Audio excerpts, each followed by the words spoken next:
Eu vou contar uma história para você que é verdadeira. E eu vou depois provar a você que ela é verdadeira. Mas antes eu quero lhe perguntar uma coisa muito importante. Você se considera um vencedor ou um perdedor? Ou uma vencedora ou perdedora? Se você se considera um vencedor ou uma vencedora, ótimo. Mas se você se considera um perdedor ou uma perdedora, saiba que a culpa não é sua. E saiba também que no mundo existem muito mais perdedores do que vencedores. Porque as pessoas são ensinadas a ser perdedoras o tempo todo e nem percebem isso. E sabe quem pode inverter essa situação, tornando o número de vencedores maior do que o de perdedores? Se você respondeu os vencedores, você acertou.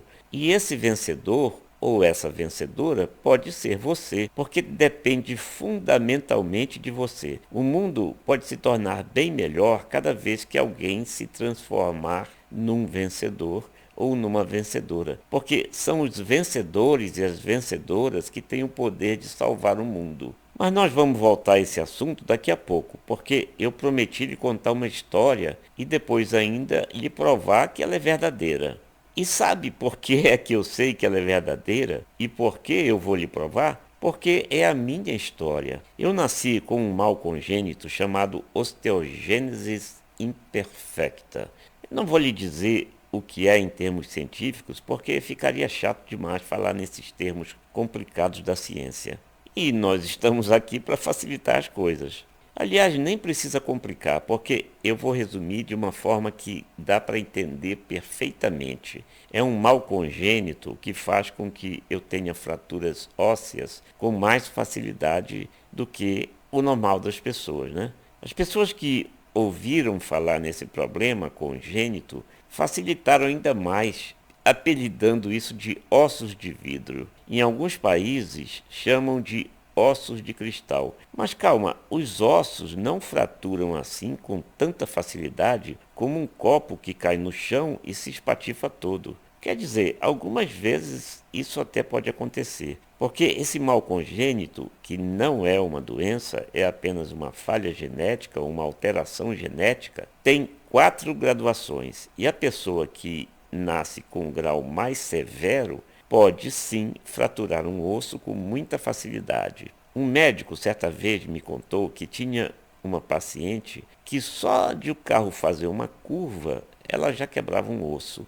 Eu imagino o sofrimento dessa pessoa. Aliás, nem dá para imaginar. Tem gente que sofre mais de 100 fraturas ao longo da vida. Eu, felizmente, acho que nasci com um grau menos severo, porque até agora tive umas 9 fraturas. Se é que eu me lembro de todas. Aliás, não me lembro de todas, como você vai saber. E não pretendo ter mais, é claro. Eu me cuido bastante por causa disso para não ter mais fraturas na vida. Mas eu ainda não contei a minha história. Não vai ser assim tão demorada. E tem muita lição de vida nessa minha história. Eu só fui saber que eu tinha osteogênese imperfecta mais ou menos aos 12 anos de idade, quando eu tive a minha primeira fratura que eu me dei conta. Isso mesmo. Depois eu fui saber que antes disso eu tive 2 fraturas de clavícula. Da segunda, até eu me lembro, muito vagamente, pelo menos do gesso que eu usava e da posição que o meu braço ficava, mas da primeira eu nem me lembrava porque eu era praticamente um bebê. E foi minha mãe que me contou. Então, eu fui tendo uma vida normal até mais ou menos os 12 anos de idade, quando eu sofri uma queda bem besta na escola, no meio lá de umas carteiras escolares que estavam espalhadas no meio da sala, e senti uma dor muito forte na perna. Eu tinha fraturado a perna, mas como eu não sabia que eu tinha esse troço de osteogênese imperfecta, eu saí andando e eu fiz a primeira loucura na vida. Eu saí andando da minha escola até o apartamento onde a gente morava. Isso deve dar, sei lá, mais ou menos 100 metros, talvez uns 200 metros. Não era muito menos que isso, não. Eu andava um pouquinho, depois eu me abaixava e fazia massagem naquele lugar da perna que estava doendo muito e seguia em frente. Eu nem sei como eu consegui atravessar a rua com os carros passando, e esse foi o primeiro milagre da minha vida, porque eu tinha que atravessar aquela rua. Senão, eu não ia chegar em casa. Mas será que foi um milagre mesmo? Eu acredito que eu tive foi determinação. Bom, Pode ser que essa determinação tenha sido porque eu não tinha outra opção. Mas determinação é algo que você deve ter sempre, porque só assim você segue adiante, por maior que seja a sua dificuldade. E eu acredito que, em vez de milagre, o que aconteceu foi que eu acabei aprendendo, com apenas 12 anos de idade, o que é determinação. Só para lembrar, era uma época em que não tinha esse negócio de celular e todas essas facilidades da vida, e eu nem podia avisar a minha mãe sobre essa dor na minha perna para que ela pudesse ir me buscar. E como ninguém se deu conta da gravidade da situação, eu saí andando mesmo. Eu não vi outra solução. Eu acho que essa foi a grande lição que eu tive da minha vida, porque aos 12 anos de idade eu já tinha enfrentado 3 desafios. O que seria uma loucura, isso de andar de perna fraturada, o primeiro milagre que foi atravessar a rua com os carros passando. Criança que estiver assistindo a este vídeo, nunca atravesse a rua sozinho ou sozinha. Peça ajuda a uma pessoa, principalmente a quem você conhece ou quem você sabe que merece a sua confiança. E esse primeiro grande desafio que foi não desistir de andar, mesmo sentindo aquela dor toda. Eu sei que isso tudo parece mentira, e eu vou mostrar aquela prova que eu prometi, que é um relatório médico do Hospital Sara Kubitschek falando da minha osteogênese imperfecta e das limitações que eu tenho hoje. Não fique pensando aí que eu estou querendo dar uma de herói. Eu não fui um herói aos 12 anos de idade e nem sou um herói hoje. Eu, na verdade, só estava antecipando uma lição que nas fases da vida todo mundo tem que ter. Coragem e determinação para ir adiante, porque afinal minha salvação, no final das contas, era chegar em casa e finalmente me tratar daquela dor, até desvendar por que eu estava sentindo aquela dor. Procurar uma solução para aquilo, me empenhar e não desistir. Veja que a vida pode ter lances dramáticos que você pode lamentar, e não tem nada demais se você lamentar essas coisas dramáticas que acontecem na vida. Só que você tem que enfrentar para vir a fase boa. E você tem que acreditar que vem essa fase boa, porque ela vem e é isso que lhe dá forças para você prosseguir. Mas é preciso você acreditar. E eu acredito que toda essa caminhada que eu dei, em vez de eu me lamentar, eu acabei forjando a minha personalidade de pessoas que têm que saber que na vida a gente tem que enfrentar grandes desafios e que tem que seguir em frente, mesmo com a perna quebrada. Olha, você pode não acreditar em nada disso, porque realmente é difícil de acreditar, mas eu juro que tudo é verdade pela alma da minha bondosa mãe, que faleceu aos 94 anos de idade. E se essa história de ir para o céu é verdadeira, eu duvido que ela não esteja lá. Mais uma vez, andei de perna quebrada quando já era adulto. Acredita só nessa? Lá pelos 50 anos de idade, por aí. Foi quando eu fraturei outro osso da perna,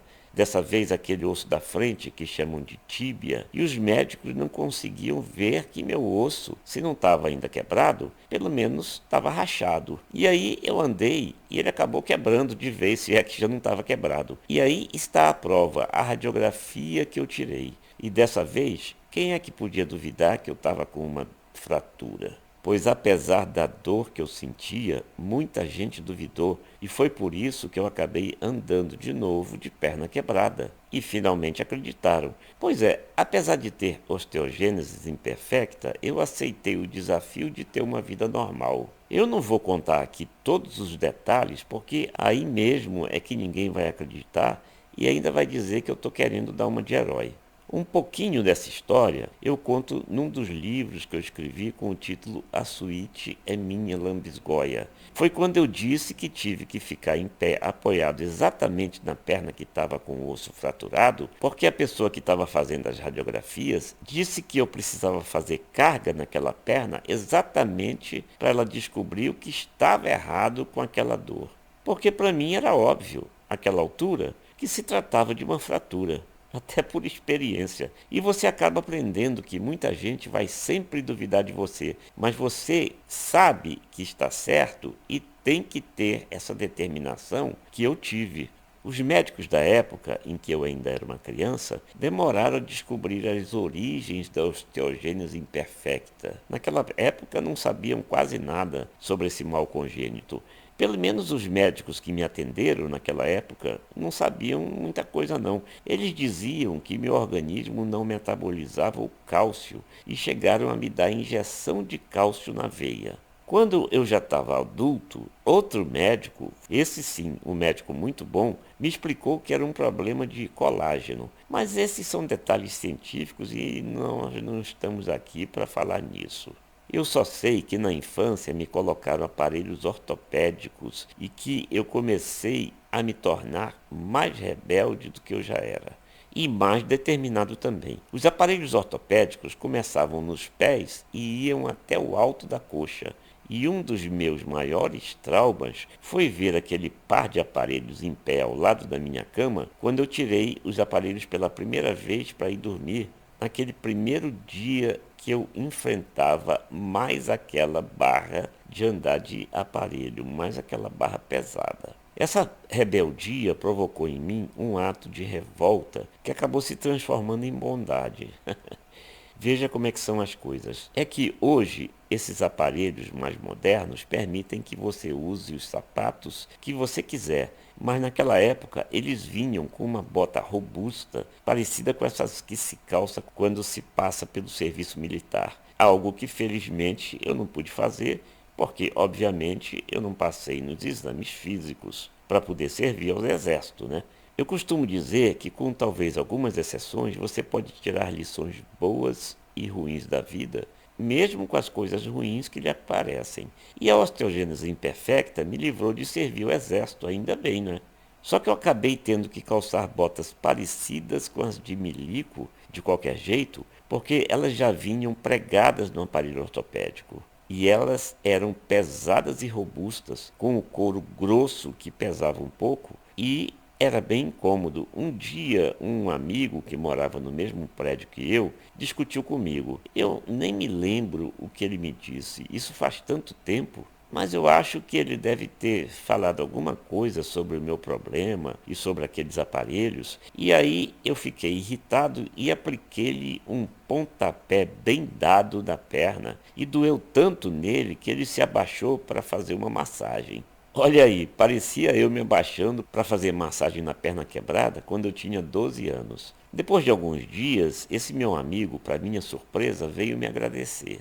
É que quando ele se abaixou para massagear a perna, sentiu também outra dor, acho que no abdômen, na barriga, sei lá, e teve que ir para o hospital, onde descobriu que estava com apendicite supurada. E ele me disse: "Você me salvou com aquele chute, porque quando eu me abaixei, eu senti uma dor que eu ainda não tinha sentido, e isso fez com que eu fosse operado antes que a apendicite se agravasse ainda mais. E eu podia ter até morrido", ele me disse. Hoje a gente ri, não é mesmo? Apesar disso, acredite, eu me arrependi de ter dado aquele chute nele, porque deve ter doído pra caramba. E aí sei muito bem o poder que tem aquelas botas de couro duro que eu usava naquela época, e senti pena do meu amigo, que era até um cara legal. Eu só sei também que eu já era um rebelde, e isso fez que eu não aceitasse as limitações que, pelo menos teoricamente, o problema congênito queria me impor. Em vez de ficar deitado numa cama, vendo filme, vendo novela, vendo besteira o dia inteiro, vivendo às custas de uma pensão vitalícia, já desde a mocidade, ou quase desde a infância, eu parti para a luta. Me formei em comunicação social numa universidade, onde depois virei professor por 10 anos e saí de lá só quando eu não queria mais dar aula.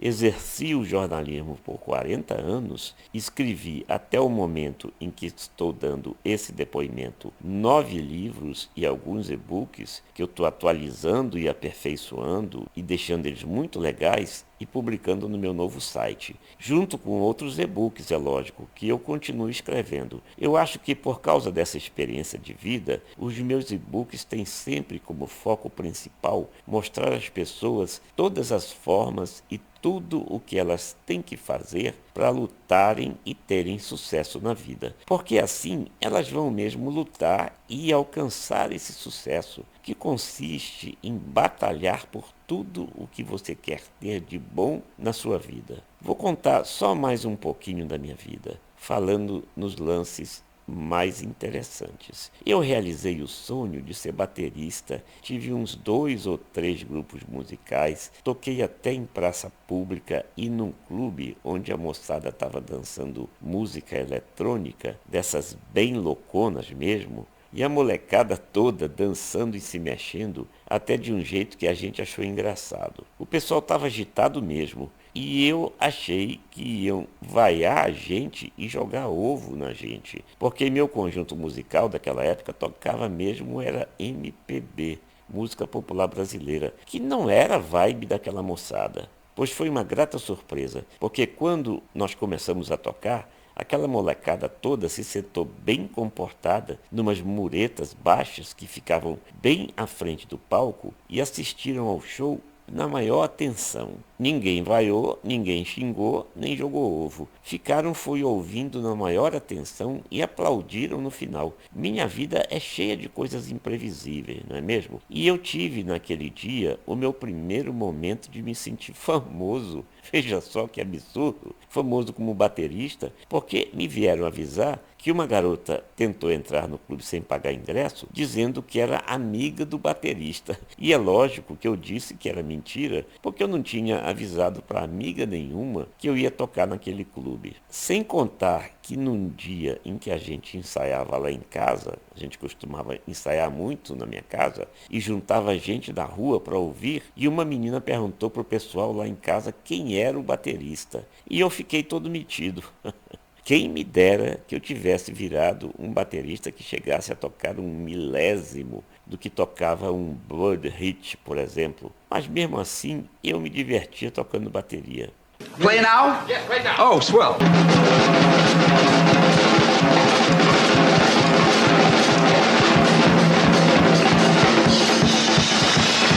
Bom, você já deve estar pensando, mas que história comprida é essa? Mas não vai chegar nem na metade. Não se preocupe, eu não vou contar minha história toda. E o que eu tenho a lhe dizer é que minha história tem a ver com você, mesmo que você não tenha osteogênese imperfecta, porque o que importa são as lições que a vida nos dá e que servem para todo mundo. Assim, se você me contar a sua história, que pode não ter nada a ver com a minha, eu te garanto que também vou poder tirar várias lições sobre tudo o que você passou e enfrentou na vida. E é por isso que não podemos julgar as pessoas. Mas sobre isso eu vou falar daqui a pouco e você vai gostar bastante. Posso te garantir. Por isso eu vou completar minha história até onde possa lhe interessar, para então a gente ir encerrando esse papo. Nesses desafios da vida, eu cheguei a fazer até musculação, mal orientado por um médico. Ele era considerado um médico bam da ortopedia e me disse que eu tinha que fazer musculação a vida toda, quando a própria vida me ensinou, também de forma amarga, que eu tinha que fazer exercícios sempre na água, tipo natação e algo como hidroginástica e hidroterapia, que são exercícios sem impacto. E eu estava fazendo natação num período lá onde eu ainda conseguia andar até que muito bem, mas meu joelho inchava e eu dei bobeira e achei que ia resolver aquilo com musculação. Aí eu saí das aulas de natação e fui levantar peso de novo na mesma academia onde eu fazia natação e me dei mal. Rompi os ligamentos dos 2 joelhos e passei a precisar de bengala para andar. Primeiro, eu precisei andar de bengala só na rua. Mas quando eu piorei, tive que usar para andar dentro de casa e caí na depressão. É aqui que a minha história pode começar a se confundir com a história de muita gente, porque a depressão é uma doença que muitas pessoas têm e que muita gente acha, até hoje, por pura ignorância, que é frescura. Na verdade, dizer que depressão é frescura se revela não apenas como ignorância, como também com preguiça. Porque muita gente tem preguiça de pesquisar e de estudar e sai por aí falando bobagem. Quando eu passei a precisar de bengala até para andar dentro de casa, Um filminho passou a rodar sem parar na minha cabeça. Era o arrependimento de eu ter saído da natação, onde eu estava me dando bem, e ter voltado para a musculação. E que mudou minha vida para bem pior, porque foi o começo da minha história que me impediu de andar como eu andava antes. E hoje eu tenho que andar de cadeira de rodas, inclusive para me preservar contra fraturas. Olha só, umas dicas para quem acha que depressão é frescura. O filminho de arrependimento rodava na minha cabeça o tempo todo, não parava. Era quando eu estava acordado e quando eu estava deitado tentando dormir. E eu mergulhei na depressão numa época em que eu estava fazendo hidroterapia e não conseguia nem ir até o final da aula. Eu não conseguia fazer nada e a pessoa com quem eu estava casado na época teve que ir me buscar de carro, porque embora eu dirigisse, se eu fosse voltar de carro para casa, eu ia acabar batendo o carro, porque eu estava imprestável para qualquer coisa. E eu tive mais uma grande lição da vida, que me fez pensar, embora não tenha me livrado da depressão. Eu estava esperando a consulta com o psiquiatra com quem eu ia ter acesso aos primeiros remédios para a depressão, quando eu tive mais uma grande lição da vida. Eu me lembro até hoje. Eu estava sentado, esperando a minha vez de ser atendido, e o secretário do médico estava sentado bem à minha frente, contando o dinheiro e um montinho de cheque que o médico tinha recebido. Eu não sei se era o balanço do mês ou da semana, mas era uma boa grana, pelo jeito e pela quantidade de cheques. E o secretário do médico ia contando o dinheiro e os cheques e ia manejando uma calculadora dessas de mesa para saber quanto dava aquela soma toda. E eu ali sentado comecei a pensar, eu estou tão imprestável que nem isso eu consigo fazer. Se me botarem uma pilha de cédulas e de cheques na minha frente, eu não vou conseguir nem fazer isso, nem contar e somar. A depressão me deixou zerado ou bugado, como se diz nessa época de internet. Eu não ia conseguir, tive certeza disso, nem mesmo contar o dinheiro e somar para ver quanto dava. Eu juro, eu tive certeza de que eu não tinha capacidade nem para uma tarefa simples como aquela. E aí chegou a minha vez de ser atendido e eu tive mais um choque. Até aquele momento eu não conhecia aquele médico, era a minha primeira consulta com ele para tentar um remédio para depressão. Esses remédios de tarja preta que exigem receita, e o médico, eu só soube quando entrei no consultório, era tetraplégico. Isso mesmo, ele estava sentado numa cadeira de rodas e só conseguia falar, mal movimentava a cabeça. E eu percebi que aquele secretário era não só o braço direito do médico para contar dinheiro quando o médico estava descansando entre uma consulta e outra, como também era o braço direito do médico durante a consulta. Porque aquele secretário entrou comigo para anotar na receita o nome dos remédios que o médico passou, porque o médico não conseguia escrever. E para assinar a receita, era lógico que isso o secretário não podia fazer no lugar dele, o médico usava tipo um anel de plástico, um negócio lá que permitia que ele colocasse a caneta entre os dedos de maneira a conseguir assinar a receita com muita dificuldade e vagarosamente. E eu saí do consultório com minha mulher e eu só conseguia pensar, eu aqui deprimido porque não consigo andar dentro de casa sem bengala, e o médico todo paralisado, sem nem conseguir escrever, certamente precisando de ajuda até para botar comida na boca, e continua dando consulta, continua trabalhando. Eu não sirvo nem para contar dinheiro por causa de uma bengala e o médico paralisado vai até o consultório para continuar trabalhando sem nem poder passar a receita. E depois de algum tempo eu soube que ele ficou tetraplégico depois de um gravíssimo acidente de carro. Toda aquela reflexão pode ter servido de lição, mas não me livrou de mais de 6 meses de terapia, com remédios e com consultas semanais com uma psiquiatra, onde a gente falava e falava e falava o tempo todo, e às vezes até discutia. E ela acabou sendo uma fã dos meus livros e chegou a ir aos lançamentos dos meus livros, a ficar lá na fila esperando o meu autógrafo. Porque não adianta tentar se curar da depressão só achando que aquela depressão não tem sentido. Não adianta querer apelar para a lógica, pensando o quanto ser tetraplégico é muito pior do que ter que andar de bengala, porque a depressão te aprisiona, te escraviza, te deixa sem capacidade para fazer qualquer coisa, por mais simples que seja. Olha, toda essa história que eu contei da minha vida é pura verdade, por mais que pareça ficção.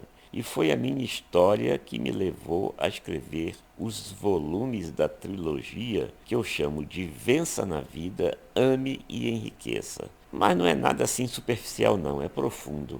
E nessa trilogia eu não conto a minha vida não. Eu apenas aproveito toda a minha experiência de vida como pessoa e como profissional para passar lições e mostrar que o conceito de riqueza é muito maior do que simplesmente ter dinheiro no bolso ou no banco.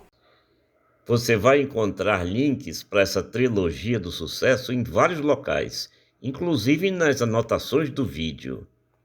Se você quiser conhecer, é lógico. E eu não vou querer te convencer com aquelas cantilenas de dizer que toda trilogia vale 10 mil, embora valha muito mais. E eu não vou dizer que vale, mas não vai custar nem 1.000, nem 500 e assim por diante. Eu só posso dizer que ela tem um preço mais do que justo e você vai ver que vale muito mais do que cada centavo que você usar para ler os 3 volumes e reler quantas vezes você quiser.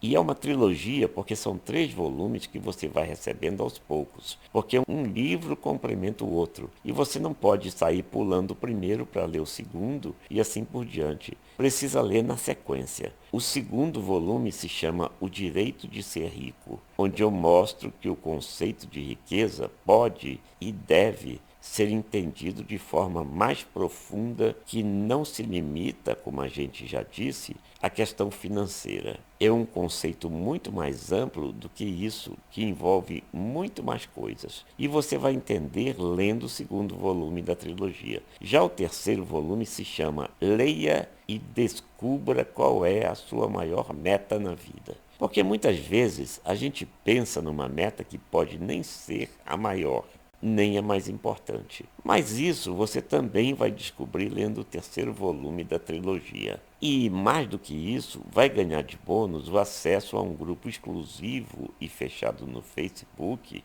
e também, se o pessoal quiser, a lives periódicas para esclarecer qualquer dúvida e a gente esquentar esse papo periodicamente. Porque pode ter certeza, a troca de ideias, a facilidade de conversar em grupo, que é o que a gente vai fazer no grupo fechado e nas lives, e as dúvidas que você vai poder esclarecer acabam se mostrando a melhor terapia para ter uma vida que lhe torne um vencedor ou uma vencedora e para que aprenda a amar e a enriquecer na vida. Mas enriquecer dentro dessa visão ampla de enriquecimento pleno que não se resume só a dinheiro, mas a tudo que importa na vida. E que muitas vezes a gente nem tem dimensão disso tudo.